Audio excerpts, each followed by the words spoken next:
Hola, bienvenido a La Palabra en Punto, aquí en RTQ. El día de hoy quiero platicarte respecto de un tema de la época.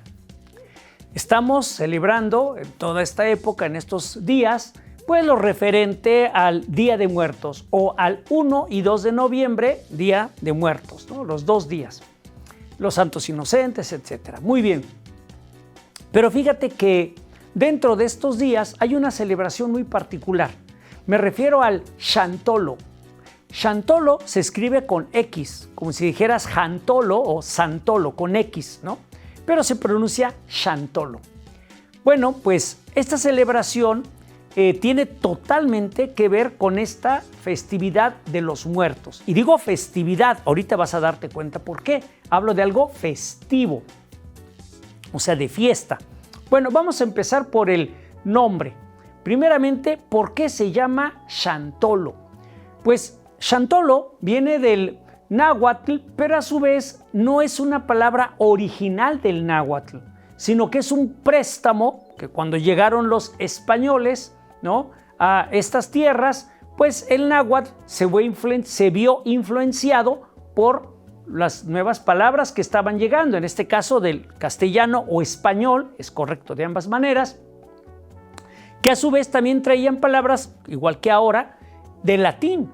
Entonces la palabra Xantolo viene del latín sanctorum, con S, sanctorum.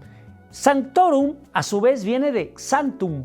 ¿Y qué significa esta palabra? Bueno, sanctum es santo y sanctorum es de los santos o relacionado, relativo con los santos, ¿no? Sanctorum. Entonces, cuando hablamos de Xantolo, en náhuatl decían Xantolo o Xantolón, después cuando va evolucionando y lo van tomando los españoles o los mestizos y van escuchando cómo lo dicen los indígenas de aquella época, lo van pronunciando como Xantolo o Xantolón. En la actualidad se dice así, Xantolo. Bueno, muy bien, ya sabemos qué significa y de dónde viene. Pero esto de referente a los santos, ¿por qué?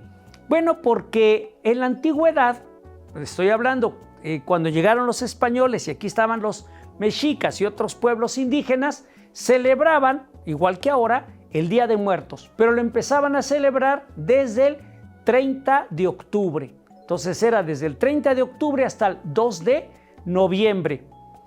¿Qué pasaba en esta fecha? Bueno, creían nuestros antepasados que los muertos regresaban al mundo de los vivos. Entonces era un encuentro entre muertos y vivos, o vivos y muertos. Y para recibirlos se hacían una serie de actos, como cuáles, por ejemplo, o digamos acciones, como cuáles, pues festividades, ¿no? Por ejemplo, altares, se ponían altares, ofrendas, algunos guisos, algunas cuestiones que tenían que ver con la comida. También, por ejemplo, se hacían algunos, lo que hoy llamamos desfile de catrinas. Bueno, en ese tiempo no eran así exactamente como lo tenemos ahora, pero era algo parecido a esto, desfile de catrinas. Y todo esto, bueno, tenía parte, digamos, de la festividad. Ahora bien, ¿qué relación tiene esto con digamos, la lluvia y el maíz? Toda la relación. ¿Por qué?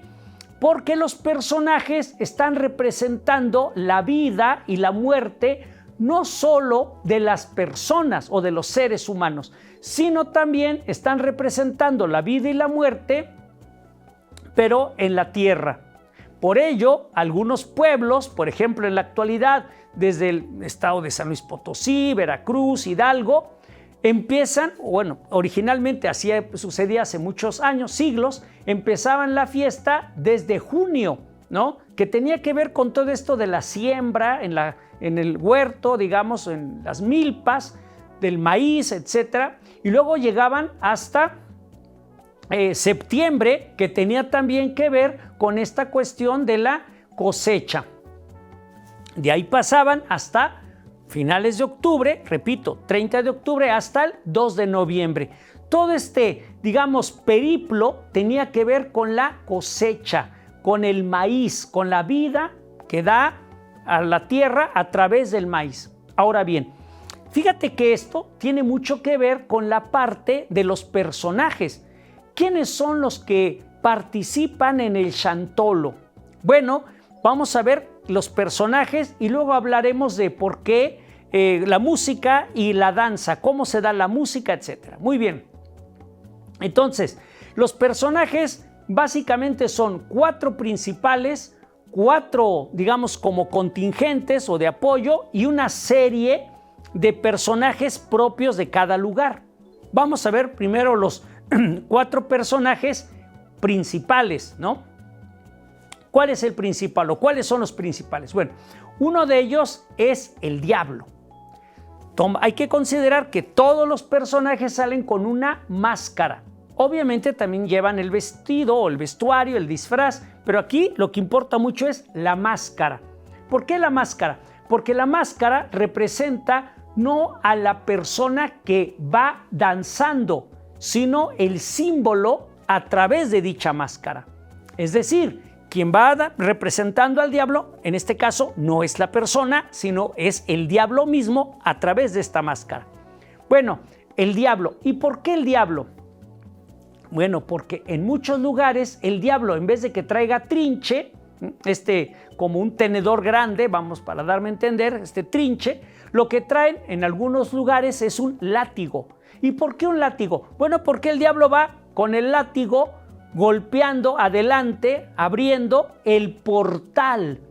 ¿Cuál es el portal? El portal que divide a muertos de vivos. Entonces el diablo abre, digamos, rompiendo esta barrera entre vivos y muertos por medio de látigo, ¿no? Golpeando. Ese es el primer personaje. Ahora, además de esa función, ¿qué otra característica tiene? Bueno, que el diablo representa en el Chantolo, por un lado, el mal. Como todos sabemos, el diablo representa el mal y las tentaciones.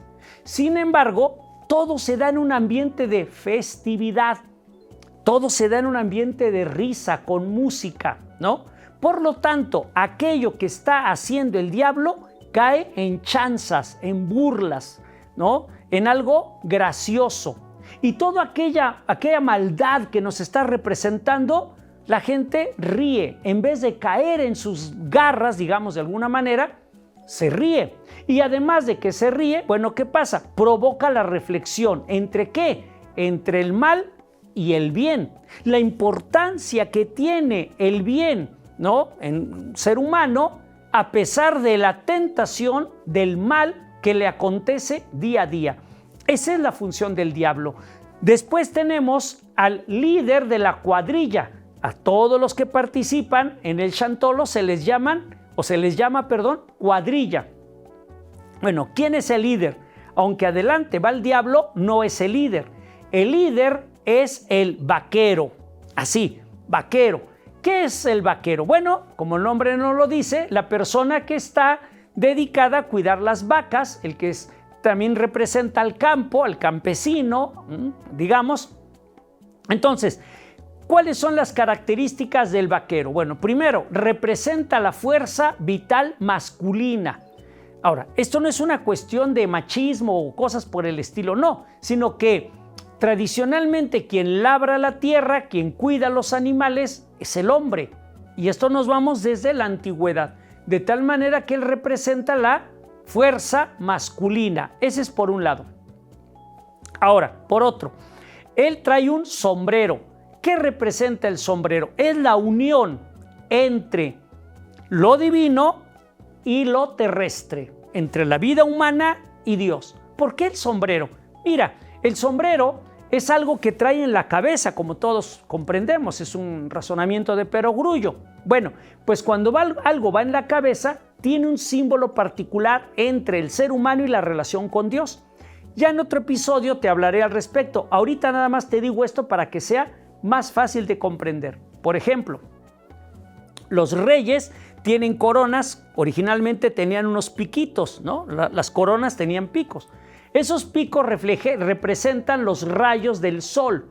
Dieu en el proto-indoeuropeo es el sol o la luz solar. Es decir, es el sol, el Dios, ¿no?, que ilumina al rey.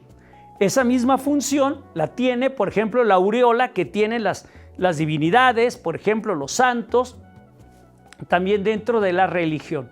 Y así, cuando nosotros observamos algo en la cabeza, tradicionalmente hay un símbolo prístino, primario, originario, que nos muestra la relación entre lo divino y lo humano. Por eso el vaquero trae un sombrero. Ahora, ¿qué más trae el vaquero? Trae, muchas veces desgraciadamente no lo portan, pero tendría que traer un cuerno de una vaca, ¿no? O un toro, digamos, un cuerno, que representa su oficio. Además, va vestido de color azul. ¿Por qué de color azul? Porque el azul representa el agua de la lluvia. Él, como vaquero, como hombre dedicado a la tierra.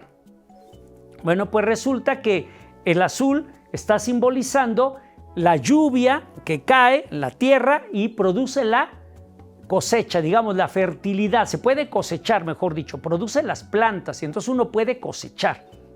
Bueno, pues ese es el color azul, lo que representa. Ahora, llevamos dos personajes principales. El diablo, que va adelante, aunque no es digamos, el líder es el vaquero, pero llevamos dos. Un tercero. El tercero es la muerte. La muerte con su máscara de muerte, muchas veces con su guadaña, con la ropa o un traje que muestre que es precisamente dicho personaje, lo que nos muestra es el inframundo. A quien está representando, como te decía hace un momento, es a los muertos que han venido del, digamos, mundo de los muertos al mundo de los vivos. Recuerda que en esta fecha es un encuentro festivo entre muertos y vivos, y la muerte está representando eso. Por otro lado, no solo representa a los muertos que vienen, sino la futura muerte de los que están vivos. Es decir, es la unión entre los que ya se fueron y los que algún día se irán. Hay una unión, digamos, de alguna manera. El cuarto personaje principal es una mujer embarazada. Y tú dirás, ¿qué hace una mujer embarazada ahí? Bueno, pues representa el polo opuesto, la antípoda, digamos, de la muerte. ¿Qué es, digamos, una mujer embarazada? ¿Qué representa? La vida, ¿no? Y entonces la vida es precisamente lo contrario a la muerte. De ahí la dualidad. Ahora, pero hay un detalle. Fíjate que la mujer embarazada, sí, efectivamente, representa la vida, pero al mismo tiempo está dando o va a dar a luz la vida, pero ella también ya va avanzando por los años, etcétera, hacia la muerte. Y hay un juego al nacer el niño entre vivir y morir. De tal manera que otra vez se ve ahí la dualidad entre la vida y la muerte. En otras palabras, la mujer embarazada representa la vida, pero hay riesgo de muerte. La muerte representa la muerte, pero no nada más de los que se fueron, sino también de los que se irán, que ahora, en ese momento, están en vida o tienen vida. ¿Te fijas? Siempre hay como un ir y venir entre la vida y la muerte. ¿Por qué no hay una separación total? Porque precisamente es la unión en el Chantolo, en el Sanctorum, digamos, ¿no? Los santos, la unión. Ahora, ahí me voy a detener antes de pasar a los personajes que no son tan principales, que son otros cuatro. Fíjate que, como te dije al principio, Chantolo viene de Sanctorum, que es de los santos. Pero aquí me quería detener en este momento, o me quiero detener para explicarte esta parte. Santo, de sanctum, es sagrado, lo sacro, lo sagrado. Sí, pero ¿por qué sagrado? Bueno, porque está separado del mundo, separado, lejos de las tentaciones. ¿Por qué no se puede tentar a un muerto? Porque ya no tiene vida para ser tentado. Ya no le puedes ofrecer riquezas, ¿no? No le puedes ofrecer lujos o belleza física o poder. Nada hay que tiente a un muerto porque ya ha pasado, digamos, entre comillas, a la otra vida. De tal manera que entonces, cuando hablamos de los santos, lo que estamos diciendo es los separados, los que están separados de la vida. Fíjate, por ejemplo, cómo le llamamos al panteón, Camposanto. En otro episodio te hablé al respecto, ¿no? Lo puedes revisar aquí en la Palabra en Punto en YouTube. ¿Por qué se llama Camposanto? Porque es el campo donde están los que separamos, los que están allá en la muerte y nosotros acá en la vida. Hay una línea que nos separa, están separados. ¿Y qué pasa en el Chantolo? Se unen, se reúnen. Y entonces ya no hay tal separación, al menos no tan tajante durante estos días. Ahora bien, vámonos con los 4 personajes que no son tan principales, pero que siempre aparecen en la cuadrilla. Recuerda que quienes participan en el Chantolo, todos forman una cuadrilla, o sea, un cuadro, digamos.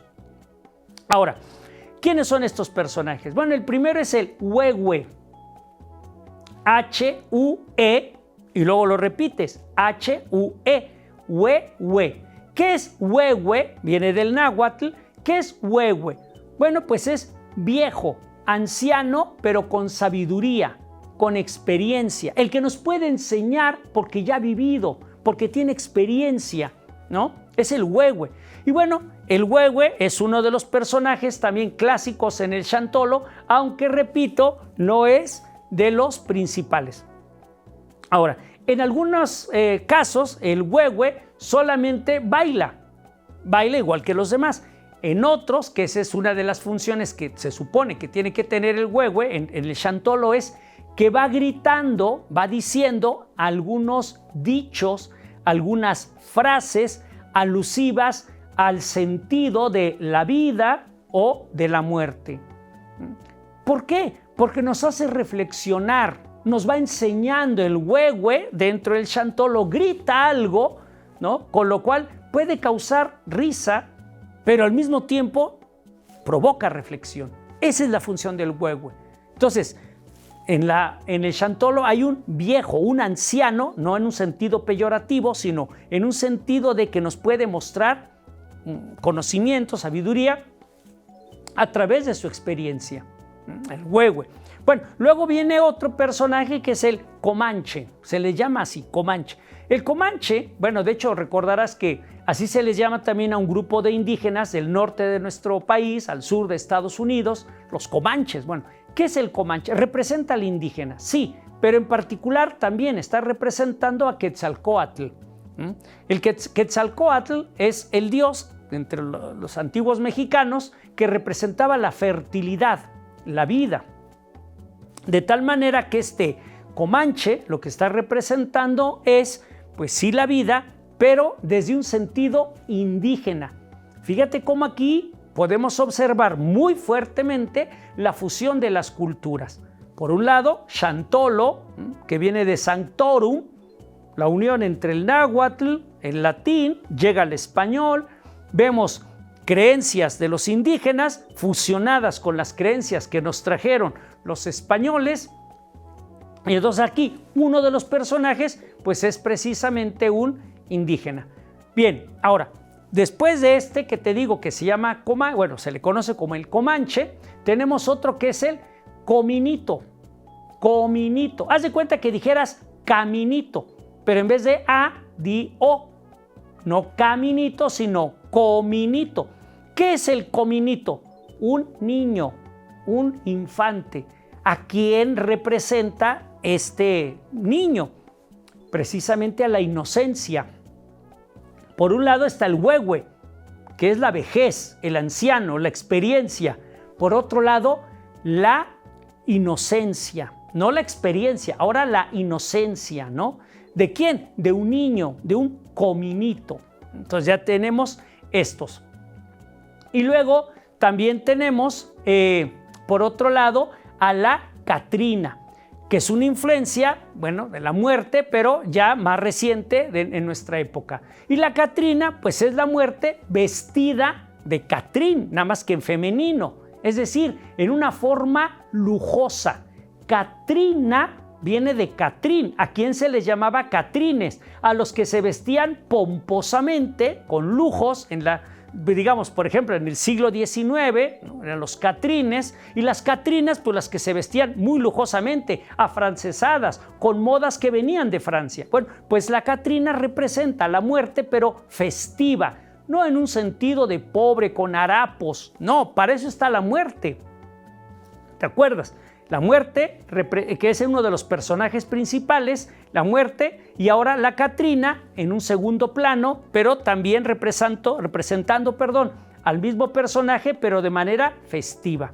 Estos son los personajes. Ahora, ¿a quiénes más podemos encontrar? Podemos encontrar, dependiendo de la cultura, de la ciudad, de donde esté llevándose a cabo el Chantolo, podemos encontrar, fíjate, que dentro de los personajes, docentes, o sea, maestros, médicos, enfermeros, taxistas, lo que tú quieras. ¿Por qué? Porque es el pueblo entero el que participa ahí, estudiantes, de lo que tú quieras, ¿no?